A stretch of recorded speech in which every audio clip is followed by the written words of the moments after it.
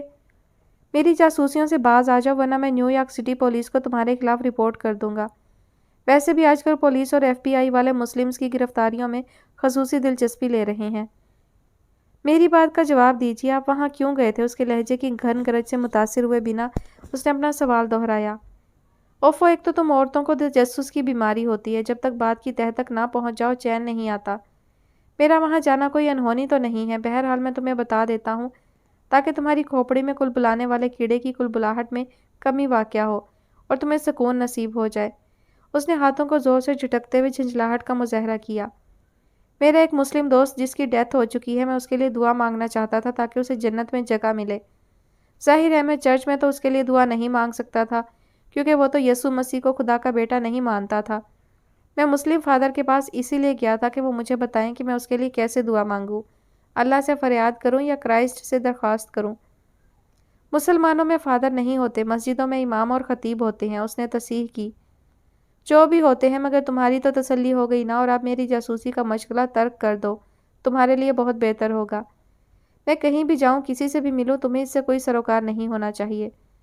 اسے محسوس ہوا وہ درحقیقت اتنے غصے میں نہیں تھے جتنا نظر آنے کی کوشش کر رہے تھے۔ وہ اس کی وضاحت سے مطمئن نہیں ہو پائی، مگر اس نے مزید کچھ پوچھنے کا ارادہ ملتوی کر دیا۔ ڈونلڈ سے یہ امید رکھنا عبث تھا کہ وہ اس گتھی کو سلجھانے میں کوئی مدد دے گا، بلکہ مزید کریدنے پر شاید وہ چڑھتا اور چلا جاتا۔ اسے خود ہی اس معاملے کو حل کرنا تھا۔ خیالات کی یورش سے دامن چھڑانے میں اسے کچھ وقت لگا تھا۔ کچھ دیر وہ خاموشی سے بے نیازی کی تصویر بنے ڈونلڈ کو دیکھتی رہی اور پھر قدرے ہموار لہجے میں بولی، انکل، آج کا دن بہت خاص ہے اور میں چاہتی ہوں ہم اسے بہت ہی خاص طریقے سے سیلیبریٹ کریں۔ کیا خصوصیت ہے آج کے دن کی؟ حسب عادت وہ تلخ تھا۔ مجھے تو ہیلووین کے تہوار میں کوئی خاص بات نظر نہیں آتی سوائے اس کے کہ کم وقت شیطان بچے ہمارا دروازہ متعدد بار پیٹ چکے ہیں اور لہجہ بہ لہجہ میرے سر کا درد بڑھتا جا رہا ہے۔ گلیوں میں ہلڑ بازی اور بے ہنگم اچھل کود نے سکون غارت کر کے رکھ دیا ہے۔ اگر تمہارے دل میں ایسا کوئی شوق ہے کہ ہم دونوں چہرے پر ہیبت ناک ماسک چڑھا کر اور مضحکہ خیز لباس پہن کر لوگوں کے دروازے کھٹکھٹائیں اور ٹریک اور ٹریٹ کی صدائیں بلند کرتے پھریں تو تمہیں یہ جان کر بہت افسوس ہوگا کہ اس شاندار منصوبے میں تمہارا ساتھ نہیں دے سکتا۔ تو کیا آپ نہیں جانتے 31 اکتوبر کی ایک اور اہمیت بھی ہے؟ اسے ڈونلڈ کی لائلمی نے شاک پہنچایا تھا۔ میں ہیلووین ڈے منانے کی بات نہیں کر رہی ہوں۔ آج کے دن ہمفرے کی سالگرہ ہے، اسی لیے آج کھانے پر میں نے خصوصی اہتمام کیا ہے۔ میں نے ایپریکوٹ کیک بنایا ہے اور اسٹرابیری کا ٹرائفل بھی تیار کیا ہے۔ ہمفرے کو یہ دونوں سویٹس بہت پسند تھی۔ ڈونلڈ نے کسی قسم کا رد عمل ظاہر نہیں کیا تھا، بس وہ بہت چپ سا ہو گیا تھا۔ اور میں چاہتی ہوں انکل، وہ ایک لمحے کو ہچکچائی، میں چاہتی ہوں ہم اس کی سالگرہ اس کے اپنے کمرے میں منائیں۔ پلیز آپ صرف آج کے دن کے لیے دروازہ کھول دیجئے۔ اس کے کمرے میں بیٹھ کر اس کی سالگرہ کا کیک کاٹتے ہوئے ہم اسے اپنے ساتھ اپنے قریب محسوس کر سکیں گے۔ آپ صرف آج میری بات مان لیجئے۔ مجھے کچھ لمحے اس کمرے کی سیلن زدہ ہوا میں سانس لینے کی اجازت دے دیں۔ اس کے بعد چاہے آپ اس دروازے کو لاک لگا کر اس کی چابی سمندر میں پھینک آئیں، میں دوبارہ کبھی یہ خواہش نہیں کروں گی۔ میں وعدہ کرتی ہوں آپ سے کبھی کچھ نہیں مانگوں گی، بس یہ ایک بات مان لیں۔ التجا کرتے ہوئے اس کی آواز رند گئی، مگر ڈونلڈ خاموش اور ساکت بیٹھا رہا۔ آپ وہ دروازہ کھولیے، میں بھی کیک لے کر آتی ہوں۔ وہ اس کی طرف سے رضامندی کا کوئی اشارہ لیے بنا ہی کچن میں آ گئی۔ اس نے سائیڈ بورڈ پر رکھا ہوا سانچہ اٹھایا جس میں کیک تیار کیا تھا اور ابھی اسے کرسٹل کی بڑی سی ڈش میں منتقل کر رہی تھی کہ اسے اپنے عقب میں قدموں کی آہٹ سنائی دی۔ ڈونلڈ بھی کچن میں چلا آیا تھا۔ انکل، فی الحال آپ اس کیک کو نہ دیکھیں تو بہتر تھا۔ ابھی یہ آپ کو بد رنگ اور بد ذائقہ سا لگ رہا ہوگا، لیکن اس کا موجودہ رنگ روپ دیکھ کر آپ گھبرائیے مت۔ میں اس کی فنیشنگ کر لوں، پھر آپ دیکھیے گا اس کی صورت کیسی اشتہا انگیز ہو جائے گی۔ ڈونلڈ کی چپ سے اسے وحشت ہونے لگی تھی، اسی لیے وہ مسلسل بولنے لگی۔ گزشتہ برس ہمفرے کی سالگرہ میں صرف 2 مہمان شریک ہوئے تھے، میں اور وہ خود۔ آپ ان دنوں فارم ہاؤس گئے ہوئے تھے اور سارا وقت وہ صرف آپ کے بارے میں بات کرتا رہا۔ اسے آپ سے بہت محبت تھی۔ جب بھی آپ کا تذکرہ ہوتا، اس کا چہرہ اور اس کی آنکھیں ایک الوہی روشنی کی آماجگاہ بن جاتی۔ آپ کا ذکر کرتے ہوئے میں نے ہمیشہ اس کی آواز میں بہت محبت اور مٹھاس محسوس کی۔ اسے آپ کی صحت کی بڑی فکر رہتی تھی۔ وہ اس کے قریب سے گزر کر ریفریجریٹر کے پاس آئی اور ریفریجریٹر کھولتے ہوئے ایک نظر اس کی طرف دیکھا۔ وہ اب بھی خاموش تھا۔ اگر آپ کو زیادہ بھوک محسوس ہو رہی ہے تو میں آپ کو کچھ کھانے کے لیے دے دیتی ہوں۔ اس کیک میں تو ابھی کچھ دیر ہے، میں نے جھینگے فرائی کی ہیں، آپ وہ کھا لیجئے۔ ایک دم ڈونلڈ آگے بڑھا اور سائیڈ بورڈ پر رکھے ہوئے کیک کو زور سے ہاتھ مار کر نیچے پھینک دیا۔ وہ صدمے اور حیرت سے گنگ ہو کر رہ گئی تھی۔ خاصی دیر تک وہ فرش پر بکھرے ہوئے کیک کو بھیگی ہوئی آنکھوں سے دیکھتی رہی۔ کہ آپ نے کیا کیا؟ ٹھیک کیا میں نے، بالکل ٹھیک کیا، وہ زور سے چلایا۔ کس کی سالگرہ منانے چلی تھی تم؟ وہ جس کے جسم کے ٹکڑے راکھ کے ڈھیر میں کھو گئے؟ سالگرہ ان کی ہوتی ہے جو زندہ ہوں، مرے ہوئے لوگوں کی سالگرہ نہیں، برسی منائی جاتی ہے۔ اس طرح کی باتیں کر کے تم میرے زخموں پر نمک پاشی کرتی ہو۔ تم چاہتی ہو تمہارے ساتھ مل کر میں اپنے بیٹے کی موت کا جشن مناؤں؟ تم بہت سنگ دل ہو، تمہیں میرے درد کا ذرہ بھر بھی احساس نہیں۔ وہ حلق کے بل چیختا ہوا کچن سے نکلا اور اپنے بیڈ روم میں گھس گیا۔ دروازہ زوردار آواز کے ساتھ بند ہوا تو آمنہ کے جسم کو ایک خفیف سا جھٹکا لگا۔ آپ کیسے کہہ سکتے ہیں وہ مر گیا؟ آپ کون ہوتے ہیں اسے مردہ کہنے والے؟ فرش پر سے بکھرے کیک کے ٹکڑے سمیٹتے ہوئے اس کی آنکھیں مونسون کے بادلوں کی طرح برس رہی تھی۔ ڈونلڈ کے رونے کی دبی دبی آواز اس کے کانوں تک پہنچ رہی تھی۔ جب درد سانچا ہے تو آپ اور میں الگ الگ کیوں رو رہے ہیں؟ وہ زخم جو سرطان کی طرح آپ کے جسم میں جڑ در جڑ پھیل گیا ہے، وہی میری روح کا ناسور ہے۔ پھر ہم دونوں مل کر دکھ کیوں نہیں رو لیتے؟ ہمارے بیچ یہ دروازہ کیوں حائل ہے؟ اس نے ڈونلڈ کے بیڈ روم کے بند دروازے کو دھندلائی ہوئی آنکھوں سے دیکھا تھا، جس کی درزوں میں سے ڈونلڈ کی سسکیاں چھن چھن کر آ رہی تھی۔